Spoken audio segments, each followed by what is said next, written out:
What is good, y'all? Welcome to Let's Cap. I'm your host, Ron Kabang, from Wagertalk.com, also known as Youcapper Sports on Twitter. Got my guy Chris B. Capping here with me today. Going to talk about the two NBA playoff games tonight. The both Game Five of the series, both of the underdogs of the series as well, up 3-1 for the most part, but yesterday went 1-1 in the NBA. Uh, Baseball was really good yesterday. Hit my top two plays. I had four plays, I think, overall in the MLB. My top two hit, especially my underdog play. We were just talking right before the show too with Chris about the regression model that I put up. Been using for a little bit now, and it's been calling out a lot of underdogs, obviously, because we're looking at positive, negative regression. So that has been dope. You know, you don't have to hit when you're playing underdogs, Chris. You don't have to win 50% of the time, right? Because you're getting a lot of plus money plays there. So hopefully we get MLB continues to go in that direction as far as it being pretty profitable. But we're here for the NBA today, Game Fives, man. I have not, just full transparency, I haven't played anything yet today, but I have three plays I'm eyeing, and maybe we can lock those in today if we talk about it and we align. But how's everything going for you, Chris? Yeah, so it's a beautiful day, man. It's a beautiful day in general. NBA been treating us pretty good overall. I was on like a 14-3 run last Damn. week. Yeah. Yeah, it was as far as sides go. I was missing on some player props, but heavier bets, of course, on the sides, and was going. Things were going pretty well. A little bit of regression with the totals. I picked both of the Philly and Boston game totals was on the wrong side of both of those for games uh, 3 and 4. And then yesterday, I went back to the side on the game and had Boston, of course. I took Yeah. Boston a couple different ways, which me and you had kind of talked about after the show that we did a couple days ago. So, not the greatest day yesterday, 1-3 day. I did get Denver right, gave out the 4.5 immediately when it opened, thinking that we Yeah. would, see the regression from Phoenix. And we did. So 1-3 day, looking to bounce back. Hate having, bad days. Boston kind of tricked us all, pulled the wool over everybody's eyes, RC, especially with Yeah. just with the data that we had on them and how we see them playing. It's just bad time to have your worst game of the season. They couldn't score, they couldn't stop Yep. Embiid. They had to start doubling. Then other guys started making shots. Maxey finished with 30. So looking to bounce back in the NBA and also just looking to dive a little bit deeper into some baseball as well. I see with the season coming to an end. Yeah, the yesterday I had I had the full game under on that Celtics game. Obviously that didn't go well, but I did take the Suns team total under. That was another way that I thought was gonna go, and fortunately it happened. Like you said, like regression, right? The letdown spot there offensively. Also, I talked about how the Suns just struggle in Denver in general, like all season long. Offensively, they just struggled over there, and I'm not gonna lie to you. I'm probably gonna take the Suns team total over when they go back to Phoenix. It's probably just gonna be that way for the rest of the series there. And like I said in the series previews when I on the triple double show, I mentioned that this series was gonna go seven games, and everyone it was gonna be the home teams taking care of business, and so far that has held true. So we'll see if it continues. Hopefully it does, so we can profit off of that. But let's get into the games today. First one up, the Heat and the Knicks. I'll bring up the screen here. But Chris, go ahead and talk about what you see in this game while I bring up the screen.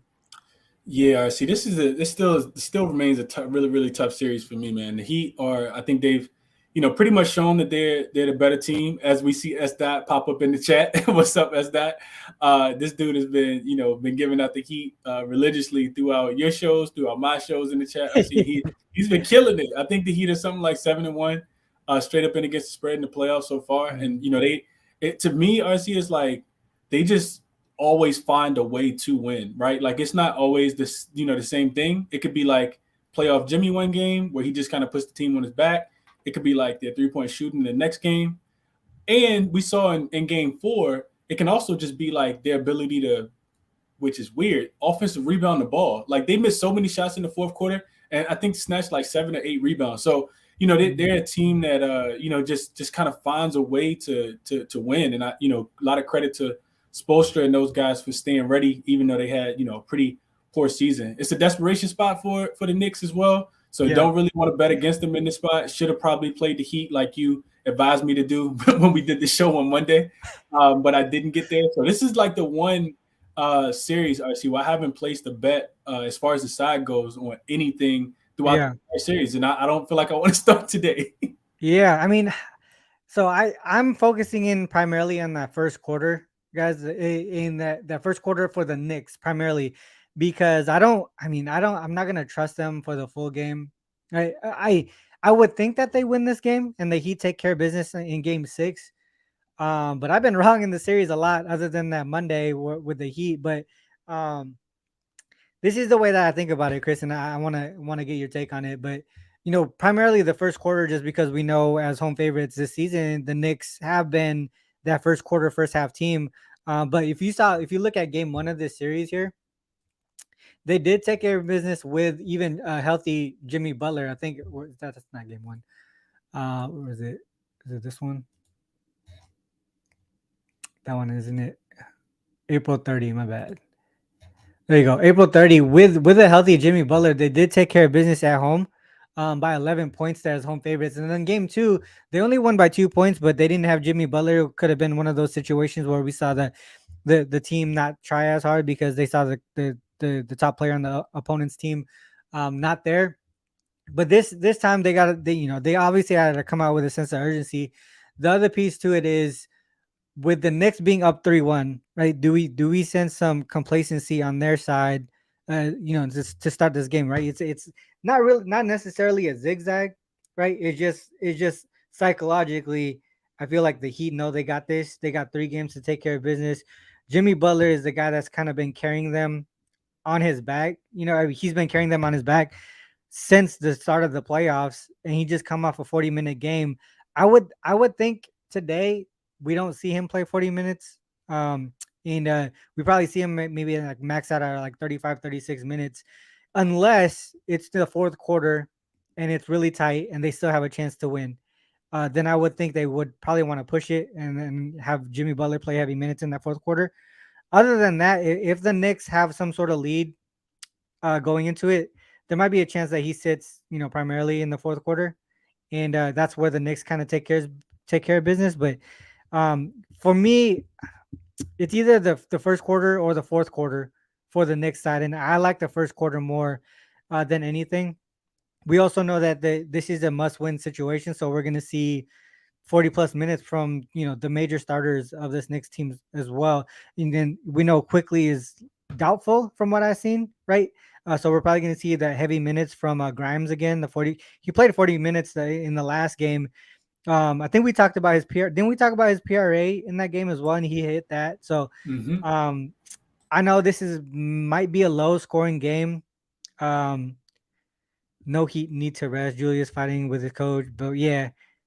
I don't know, man. It's tough to see, but S. Dot makes a good point there. But the other thing that I was looking at, Chris, is the overs on some of the New York player props, because we expect them to play 40 plus minutes, and like probably 80% of the stats are going to the 3 key guys there: Brunson, RJ Barrett, and Randall. But one thing that I looked at here is I'll bring up Give Me the Dog here, but just in the playoffs in general, at home, RJ Barrett has gone over his PRA pretty easily at home, and now we're expecting him to play like 40 plus minutes. I would think RJ Barrett goes over his PRA from a player prop perspective. If I'm not gonna take that, if I don't take the first quarter Knicks, I would probably take this RJ Barrett PRA over. What are your thoughts on those? So you interest me a lot, RC, with RJ Barrett, which is weird because I'm not I'm not an RJ Barrett guy. But what you said makes a lot of sense, right? Like Thibodeau is one of those guys where even if he feels like he wants to do something differently, he's going to go with his main. Those 3 guys, like you said, Mitchell Robinson could be in and out, in or out, and you have Isaiah Hardenstein to be able to come in. Yeah. And then of course, with Josh Hart, he could potentially go to the bench, and you could put Toppin in there or whatever the case might be. But those 3 guys, like you said, RC, he's gonna ride those 3 guys to the end. It reminds me a lot of when we talk about the next game.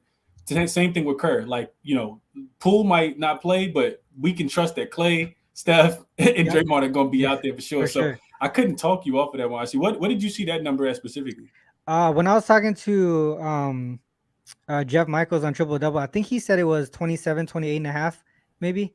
I'm not 100% sure, but that is I because it was right before this triple doubles right before my Let's Cap show. I didn't have time to dive into it super you know detailed, but this is what I pulled up right after the show. As far as numbers wise, so I didn't pull up the odds, Chris. If you see it right away, let me know. But 27, if it is truly 27 and a half or 28 and a half, then I mean he's gone over it pretty easily I on see all these home 27 and a games. half. I see minus 120 right now. A little bit of juice, but Yeah, 27 and a half is correct. I think the biggest thing is that they're looking at the total. I mean, maybe not looking at the total, but the total is super low, right? You're not expecting a lot of stats from anyone, especially from points. But the fact that we see them playing 30 or 40 plus minutes in this game, we expect them to play 40 plus minutes in this game. A lot of that rebounds and assists or whatever it is probably going to get up there, in my opinion. So I would say I might just take it, bro. Like I mean, I think that's the way to go from a prop perspective.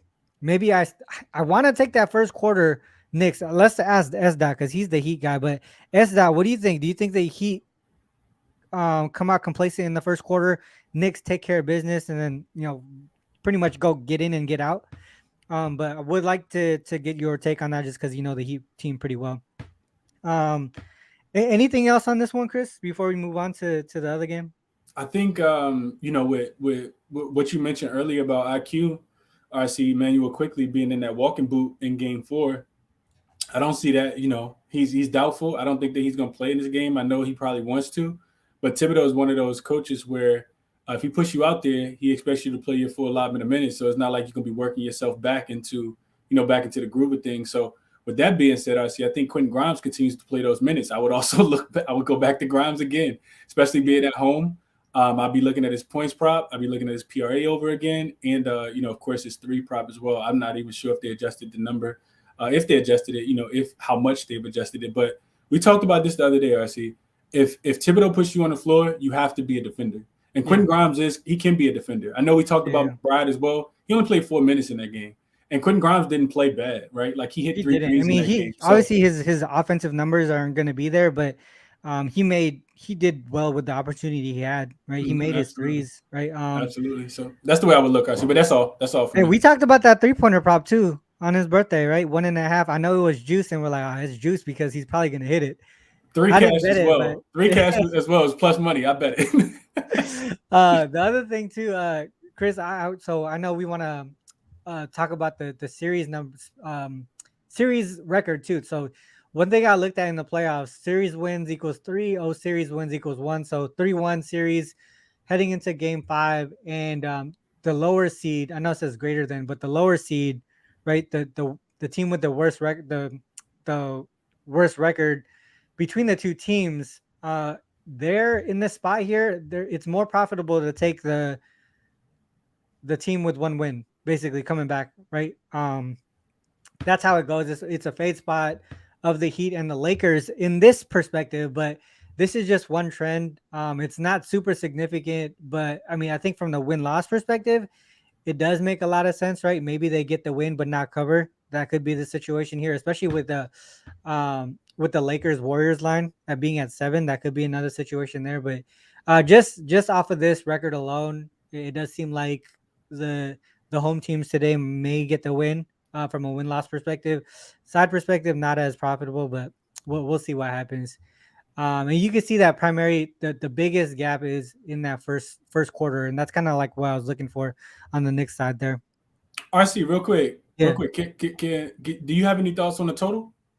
on the total, man, I kind of been getting burnt on the total, especially on the Knicks. Not the what you call it series, the Celtics Celtics. the Celtics Same. series, but I did win. I did get the under in this one. I forgot which game number it was, but I did get the under in this in one of these games here in this series. And it went under by a lot. Um, Mhm.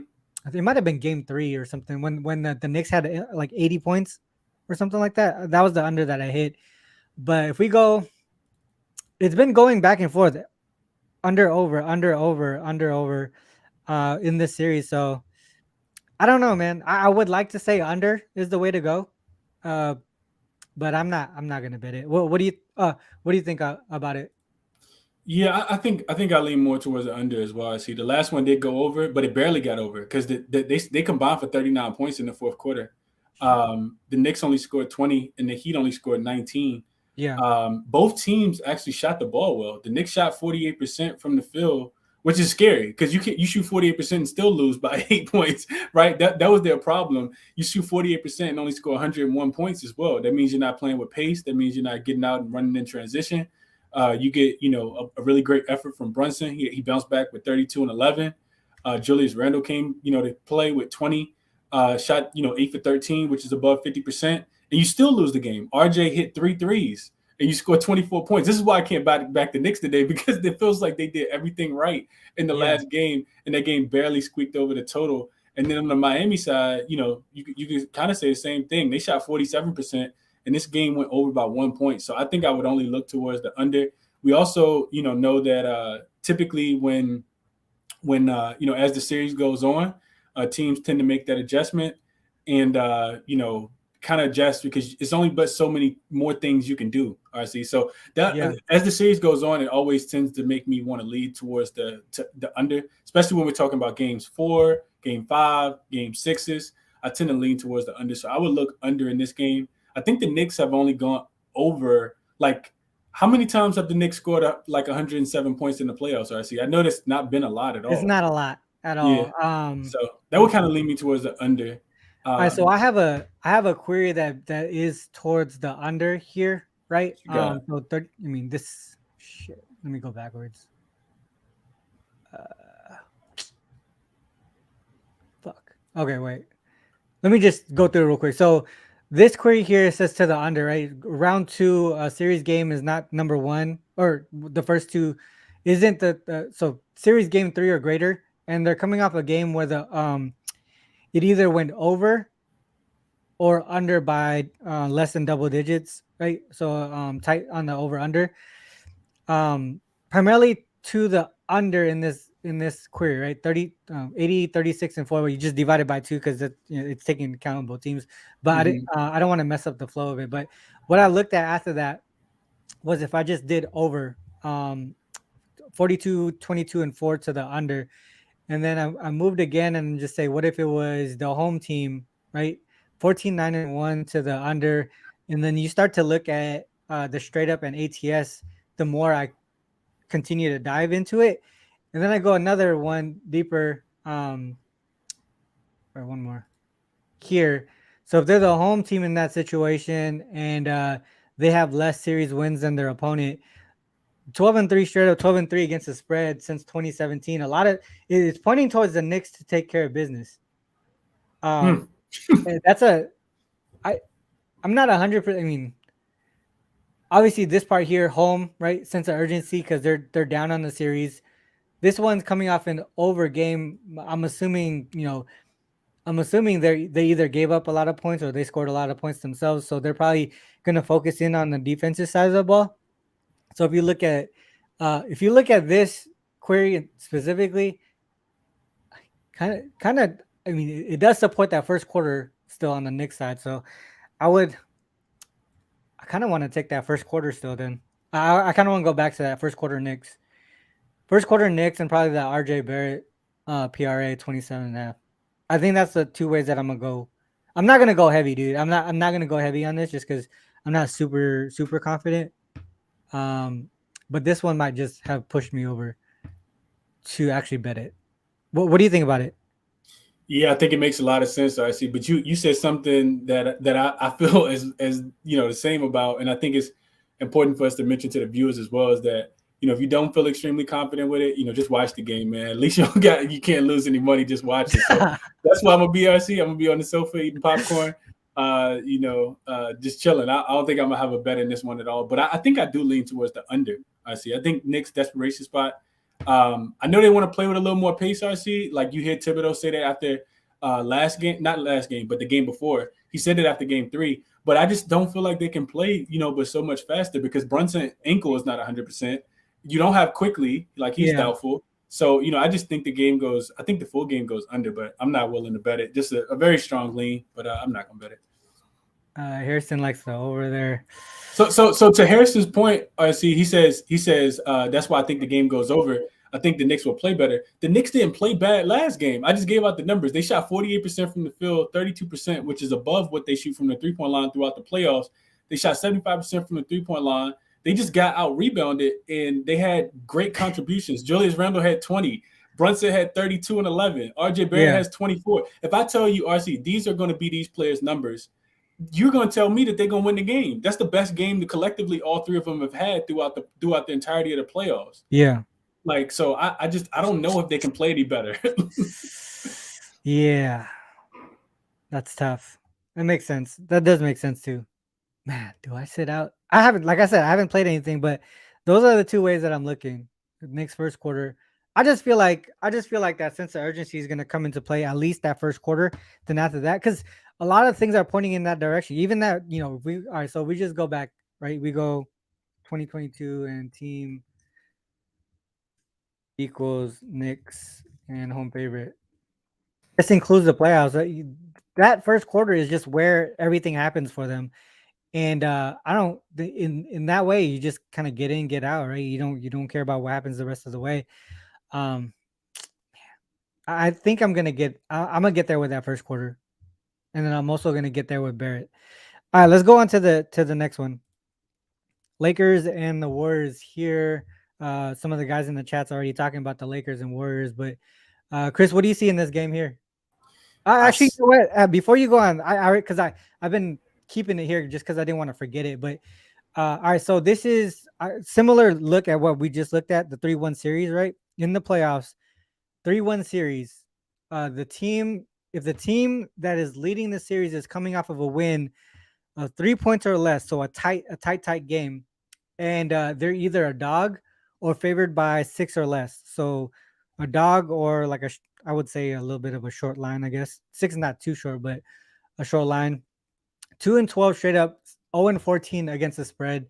The primary margin is in that first quarter and the third quarter. So it seems like the teams that are in desperation mode are making the adjustments pregame and at half, right? And then there's complacency again on the team that's up 3-1. Um, I would like to take the Warriors in the first quarter again. First quarter in this spot here. Um, that would probably be the way that I go. We know the Warriors do well in third quarters primarily, and that's kind of been their spot as well through the last few seasons. But I think I want to focus in on that first quarter again. That sense of urgency coming off of being down 3-1. Now you're at home. I just feel like those are the spots here in these two games. But I just wanted to drop that before we move on because I had it saved here. But what are your thoughts on this game, Chris? I'm glad you got it saved, Darcy, because it aligns with what I'm about to say. I just, I know that the Lakers went up. So full transparency for the viewers, I am a Laker fan. I know the Lakers went up in the last game 4. I was not on the Lakers in that game, but that it was a lot of things I see that when a lot of things get glossed over when you win the game, right? Like a lot of the just things that happened in the last game. And I don't think that coaches necessarily make a lot of adjustments when you win, right? You make a lot more adjustments when you actually lose, which is why we saw, Coach Steve Kerr put Gary Payton II in, bring him in to try to get AD and a lot of the pick and rolls to get him away from the basket so Golden State could get easy buckets at the rim. And they actually dominated in points in the paint throughout, a large majority of that game. I just feel like, we've been talking about, the Golden State dynasty. I don't think that it ends tonight, RC, in my opinion. I think Golden State comes out, they fight hard. They had, every chance in the world to win that game last game with Klay Thompson, playing pretty poorly in that game.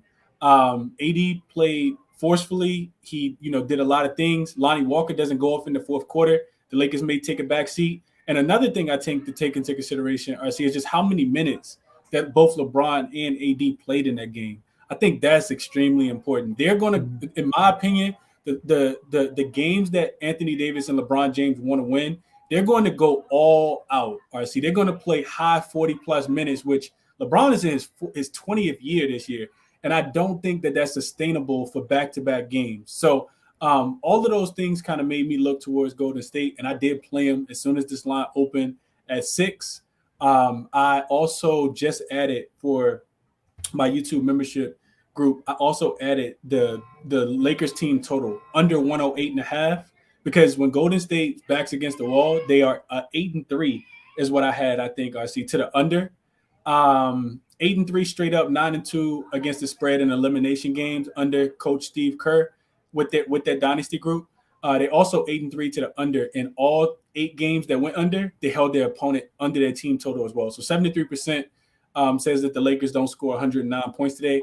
I'm willing to put my money there, and I also took Golden State early and got them at a -6. Did you have anything on the total, Chris? Yeah, I think it goes under, but I just You think it played goes the under? I played the Lakers team total under 108.5. Yeah, that's what I did the other day too. We talked about because I remember when we were talking about this game here. I think we were talking about, but I was like, all right, Warriors team total over, Lakers team total under, or the full game under. You remember that? Those were the 4 ways that I was looking at it. Mm-hmm. Um, and so obviously the Lakers team total went under, the full game went under. Warriors didn't cover, and the Warriors did not go over their team total. But if you look at it in this series specifically, all right, so I have everything from this year, but let's just look at the playoffs. But it seems like when they're at home, when the Warriors are at home, the games are going over, and the Lakers when they're in LA, they're going under. Do Mm-hmm. you do you kind of expect that to happen here in this situation? Obviously, game two. So if you look at game two, this could be the way that it goes today too. I mean, we'll see if it goes this way, but this is similar to what I think might happen today, where um, the Warriors go over the team total, the Lakers go under. They just do enough to get over this total of 226. I know it's come down a little bit, but I mean, I just feel like there's that sense of urgency coming from the Warriors. They're probably going to do a lot here and try to make a statement game. What do you think about that? I think so. Real quick, I think the total dropped to 225. If you check, Did it? yeah, I just don't think it's updated there, but I 225. think Yeah, it's you're two. right. Yeah, so it dropped a little bit more. I know it opened at 226.5, and I would agree. I think the other thing I see, we talked about this last week when I gave out Anthony Davis points, rebounds, and assists under 42.5 in game 2. It's just that if the players don't get their full allotment of minutes, then you can expect the offensive production to kind of take a dip as well. So I think the Lakers try hard, probably in the first quarter, probably in the first half. And then if the game isn't necessarily going in their favor, let's just say they don't get the foul calls that they think they're supposed to get. Yeah. A tech gets picked up. Golden State goes on those runs where they score 15, 18 points in 5 or 6 minutes because they hit a bunch of 3 or 4 minutes because they hit a bunch of threes. You see that avalanche come, and you can see it happen in that second game. I see 127 to 100. Things just get out of hand really, really quickly in Golden State. So that's why I don't necessarily want to take the full game under, because like you said, in game 2, that one did go over. But I don't think that the Lakers score 110 points or 109 points. So I did play the team total under for the Lakers today. Just thinking that Golden State would, play probably their best defensive effort. And one other thing I looked at, RC, because I see you got look like more support as well. So if you look at the Lakers off a win in the playoffs, and the next game is on the road, they have scored 93, 99, and 100 points in those games. And I think that speaks to LeBron James and Anthony Davis not playing their full allotment of minutes in that following game. So you can't factor in that first one because that was like going into the playoffs. That first one was like going into the playoffs off the win against the Timberwolves, RC. Okay. But in those next 3 games, the Lakers scored 93, 99, and 100 points. Which one? This is game 1, huh? Yeah. So we just take out game 1. Yeah, that makes. Okay, I see what you're saying. Yeah. The team So total under. yeah, I just expect Golden State to play, and you couple that with Golden State, backs against the wall, super desperation spot. Yeah, I just think that the Lakers don't score today. This also supports that first quarter look on the Warriors as well, because I think it's only -1.5 or -1.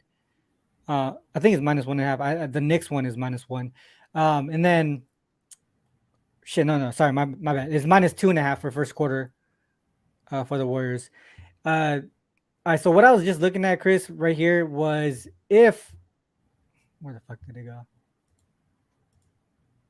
Um, all right, so I was looking at the playoffs. If they're down, if how the Lakers do if they're down after the first quarter, do we expect them to come back and win the game or even cover the spread? And they've been able to do that. I mean, I think primarily a lot of the numbers came from this one here, right? Because they were down in the first quarter, they just dominated the rest of the way. But I mean, it's doable, right? They did it twice already against the Warriors. So I just feel like I want to get in and get out. I think this is the desperation spot again that we talked about. Also, the trend that I mentioned earlier with the series 3-1, right? Man, I feel like the Warriors win this game. Maybe they should be able to win this game. They should be able to win this game, but I kind of want to get in and get out. And if for some reason they're not up after the first quarter, we do that thing where we take that live number because we get a better number, right? I think that might be the way that I go here. Um, Makes a lot of sense to me. It does. And if they're down if they're down after the first quarter, it definitely supports your under as well. So you took the team total under, right? Not the full game under. Took the Lakers team total under, Lakers team total under. and I also took the Warriors Oh, at open at -6. yeah. Oh boy. All right. I just got one of those. I just got one of those texts. That was meant for the wrong person. Somebody was trying to text their wife. All right, so that got me off track. All right, so Lakers team total under. I agree with that. I do agree with that one. But I think the way that I'm gonna go, you know what? You already bet it. You already bet it. Yeah, I I'm gonna just ride with bet it. you. I'm I gonna ride just with bet it. you. I see right before the show. I'm gonna ride that team total under with you, but I'm also gonna take that first quarter on the Warriors. I'm gonna I take the like it. first quarter on the Warriors. I'm also gonna, if they don't cover that first quarter, I'm gonna take the Warriors live. That's the way I'm gonna go. All right. Anything from a prop perspective? No, I didn't really look at too many props in this one. RC, I do think one thing that I didn't play last game that I was kind of on the fence about, but I looked at it late was Steph points and assists. RC, and I do like the AD LeBron under his PRA, but I think Steph points plus assists. RC, if you look at the last game, he had the ball the entire game, whether he was passing or he was shooting. Right, I think he had 12 assists. He finished with close to 30 points. So I think the line was 36 and a half. And we know that he can get that with just points. So I'll be looking at Steph. I think he's just going to have the ball in his hands, especially with the Mhm. season on the line. I don't think we're Yeah. going to do a lot of, I don't think Steve Kerr is going to do a lot of guessing, right? You're going to put the ball in the best player's hand at home with the season on the line. So I like Steph in this game. I see probably points plus assists. We kind of talked about it with the next game, right? With this being a must-win situation, we're probably going to see heavy minutes from the starters, right? Unless they get into foul trouble, like if Play Draymond gets threes. into foul trouble or whatever. Yeah. So I think, man, that main core is probably going to be on the court for 40 plus minutes each. Um, Clay due for a bounce back too. I see he played Game terrible in the five last Clay, game. right? Game five Yeah. Clay could be that situation. I know Matt from Triple Double. He's on Clay over. I think he was over his points. I think it was only like Over 22 and a half or some shit like that.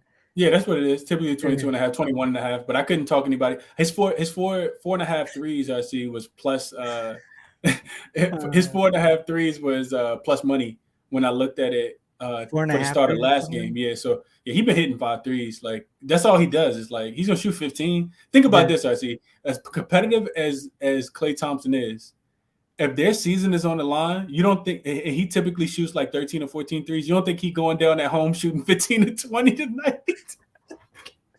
Yeah, Like this dude, he's about to go crazy. yeah, he's He about to is about shoot to go. every What do single you time. all right, so what about this? What do you think about Draymond possibly like a if Draymond plays 40 plus minutes, Triple double. you yeah.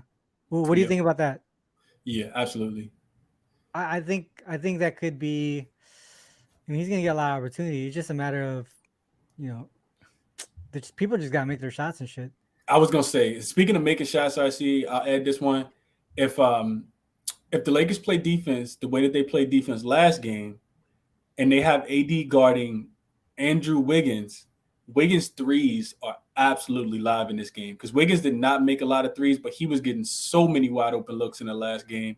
I'm not sure what he shot from the field, but he just missed a lot of those wide open looks that I just don't think, averages say that he's gonna make them this game if the Lakers give him the same exact shot. So I would absolutely be looking at Wiggins to go over his 3-point prop tonight. Let's see. So game 4, he shot 2 for 6 from the 3-point line, but like I said, he's gonna get all of the looks. So definitely wouldn't talk anyone off taking his threes over. I think the line's typically like 1.5 in his juice, but I'd probably go straight to 3. Who was it? Andrew Wiggins. Wiggins. Okay, gotcha. Yeah, I thought Wiggins. you said someone else. All right, so yeah, Wiggins makes sense, man. I just the other guy. So I'm trying to pull up Kevin Looney because he's one of those guys. So if we look at that starting lineup for the Warriors, right? Everyone's gonna play like I would assume everyone plays like 40 plus minutes if the game stays tight. Kevin Looney, he might be the guy that kind of rotates in and out, right? If they want to go small or they want to go big, depending on if AD's on the court or whatever. But do we go back to his like rebounds and assists prop too? It depends. It depends, RC. Like, do you think that because they've been downsizing, right? Like they That's took what I'm they saying. let Draymond play the 4. They let Draymond play the 5 and let Wiggins play the 4 and just brought Gary Payton II in. Like you bring Gary Payton II in so that he could stop D'Angelo Russell, which he did a really good job in. So of course I feel like he has to be in play today as well when you're looking at points, rebounds, and assists. But the real tricky thing is the caution I would say to people is that Steve Kerr has changed his lineup. We've seen 3 different lineups just in 5 games so far, right? So that's something to take into consideration. They started game 1 with Looney in. Looney was sick in game 2. They brought JaMychal Green in, and then they went to Gary Payton II. So they've had 3 different lineups, and no telling if they plan on changing that up. I think Gary Payton II in the last game, RC, he was a +3. He actually had the second highest. He actually had the highest plus minus of all the starters, even better than Steph. So I don't think that he probably going to change it up today. I would look at Gary Payton II on his points as well. So he had 15, 3 rebounds, and 2 assists. He's still going to be out there to slow down D'Angelo Russell, and he played 23 minutes in that game. So I think looking at him, role players. He's just been rotating the shit out of it. Yeah, that rotation's been so off. Lakers really threw them off their game for sure. To be honest, so yeah, I'm not gonna change it up. I'm just gonna stick with Warriors first quarter, and I'm gonna ride with you on that Lakers team total under. All right, anything else on this one? No, that's it. Actually, I did want to share one stat that I found earlier. I didn't even get a chance to talk to you about this, but I looked at teams that are like this, like Florida game. I looked at teams that are losing this year's playoffs, teams that are losing at halftime, even if it's just by 1 point. Those teams are 16-40 straight up. So they only win in the game 28% of the time. They're 14-41 against the spread, only covering 25% of the time. So it's almost like you could just take the team that's losing at halftime. Like those teams typically just don't come back. So take the so if they're down at half. I looked at 1. I think I put like 1. So just losing by 1 point. Oh, which still should be. Yeah, that's right. Yeah.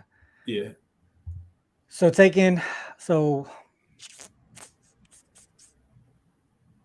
So pretty much the team that's winning at halftime or winning majority of the games, no matter what the spread is what I wanted to share.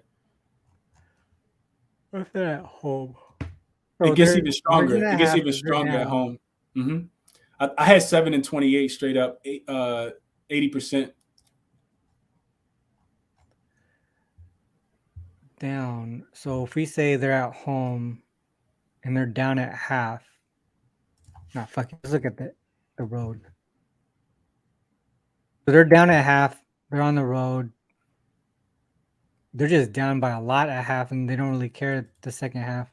I mean, not really care, but the too much. The team that's up, up don't really care because they're already up so much. Mm-hmm. It's a hell of a trend. So if you're saying, what you're saying is, who are you expecting to be down at half by The margin. Lakers. The Lakers. So if the Lakers are down at half by margin, They don't care about the second. They don't care about this game. They're gonna try to finish it off at home in Game 6. what about? Okay, yeah, I get what you're saying. Okay. First quarter is -3. Shit, I took my. I know it was -2.5 somewhere before the show. I didn't take it yet, but if it's -3, probably -3 is probably the max that I'll take it at. Um. All right, cool. That's it. Did you want to touch on baseball? A couple of games already went off. For me for baseball. I know you hit the not the Lakers, the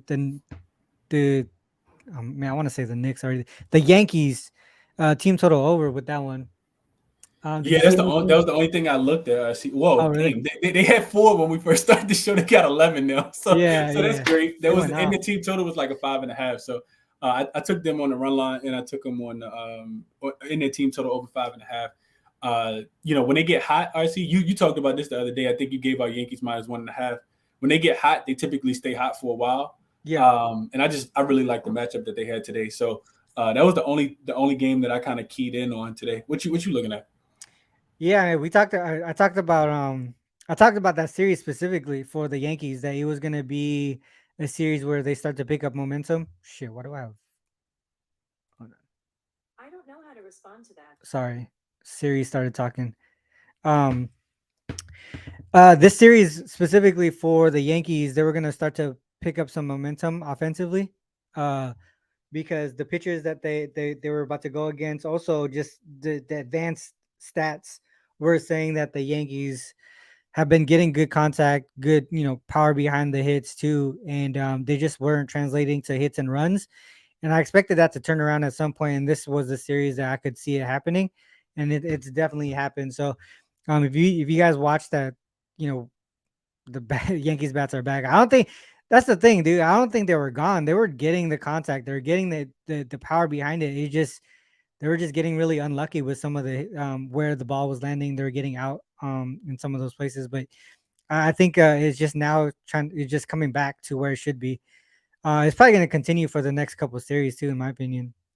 Um, what game was I looking at? Let me look at my uh regression model. So I'll bring up my regression view here.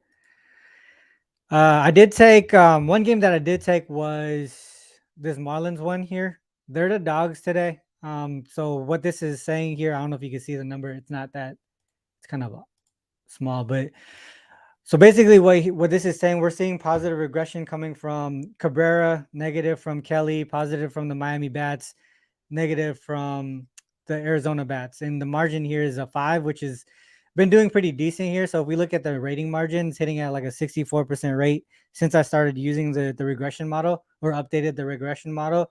And then when I dive deeper into it, so what I look at this here, I'm just identifying what are possible plays, right? What are possible plays? And I looked at that one specifically, then I dove deep into it. So if I go from here and then we go to Fangraphs, where is it at? Fangraphs. And we'll bring up the starting pitcher. Shit, I already moved it. Cabrera. So we go to Edward Cabrera.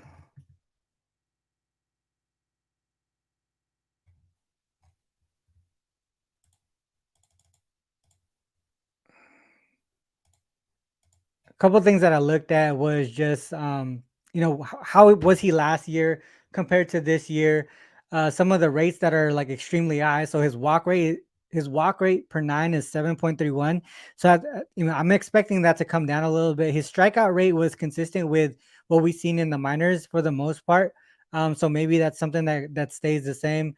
His ERA is definitely a lot higher than what it was before, and that what I expect from him. And his xFIP here, his xERA, that kind of takes takes it into account his strikeout rate. So I see it a little bit lower than his ERA, so I expect some positive regression coming from him. And then we go on the opposite side. We look at Merrill Kelly, and this is where the biggest gap is, and where we probably see a lot of negative regression coming from him. Fuck. Merrill Kelly. We see he's coming off of a, s- a season where he's 3.37 ERA, blah blah blah. Obviously, his ERA today in current season is 2.75, really good, but his xERA xFIP is super high. So that's where I see the negative regression coming. Right, we're thinking that some of these games he's gotten pretty lucky. And if you come to his game log here and see who he played last, he's gotten two really strong starts here. And when we go to you go to Killer Sports and see how he's done off of games where he's had consecutive good starts, he typically doesn't have more than two. Typically, he's had some situations where he has, but when we see a spot where we're seeing positive regression on one side, and we're seeing maybe a situation where we see negative on the other, it's just counterbalance or whatever you want to call it. And that's where I wanted to take the Marlins here. And we look at the number. I think it was plus 125 or plus something. When I forgot what number I got it at last night, but plus 125. And being in that type of situation where we see plus money, where I think teams are going in the opposite direction or going in the opposite directions, I had to take that. So that's why I took the Marlins today.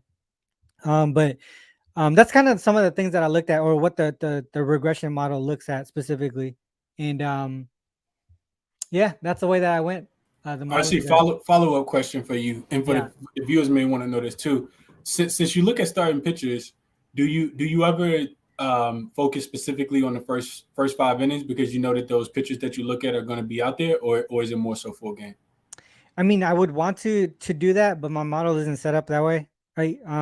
To give me the numbers in that sense. So I've been kind of sticking with the full game for the most part. I would think that it would translate first five a little bit better than the full game, just because we don't mess with the bullpens and shit like that. So I would think that it would be better first five. Um, but I can't give those numbers just because it's not set up that way to do it. I don't. I mean, if I had the skill set to do it, I probably would have. But I can't pull in the first five lines and shit like that. So yeah, Makes a lot of sense. yes sir. All right. With that said, guys, that's what I have for MLB. Let's go to the best bets or whatever top looks. Let's go top looks. I deleted it. In closing comments, Chris, let's start with you here. All right, cool. So first game, Marcy, I think I'm gonna stay still stay far away, even though I do lean towards the under. I do feel Mhm. like it's a game that the Heat could come in here, get the win, rest Jimmy ankle, so they can get back to full strength. But I'm not gonna bet it. Super desperation spot for the Knicks. So, give them the benefit of the doubt. Maybe they still won, and the Knicks, the Heat finished them off in game 6 back in Miami. So I'll stay off of it, but I do lean towards the under, especially if the Knicks gonna continue to shoot the ball the way that they have. They could get some regression from their shot from shooting as well. And so under I think will probably be the top look under 209.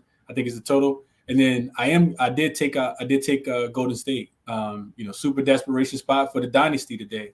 A dynasty desperation is what we're gonna call it, RC. So Golden State minus the 6. I get it out to my YouTube membership, and then play for today that's still widely available is the Laker team total under 108.5. Just with the expectation that they'll probably be resting the guys. If this game gets out of hand at all, Golden State goes on one of those 20-2 runs, 20-3 runs, don't expect him to keep LeBron and AD in there because he'll yank those guys immediately so they can get ready for game 6 and try to close it out. And, probably the game 7 for the Lakers in their minds back at Crypto on Friday. I like it. I like it. So on the first game, I'm gonna take the Knicks first quarter. I'm also gonna take Barrett over his PRA, 27.5. I'm gonna take on the second game, I'm taking the Warriors in the first quarter, and then also I'm gonna ride with you on that Lakers team total under there. So those are the two games for the playoffs today. And then, like I mentioned in the baseball section, I did take the Marlins at plus money there. I'm not sure what the line is at currently, but I think last night I believe it was like plus 125 or around there. With that said, guys, that's the end of the show. Shout out to everyone who tuned in on YouTube and on Twitter. If you like what you see and hear, guys, make sure you share the show. If you're on YouTube, make sure you hit the like and subscribe button. You guys can check out my work over at Wagertalk. You can see Chris on Twitter.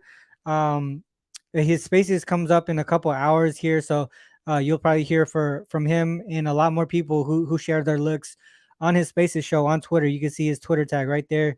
And also guys, I always got to end like this. I have to always have to end like this, whether you fade us or follow us. It is on you guys to make that call. Good luck on all your action. Until next time, peace.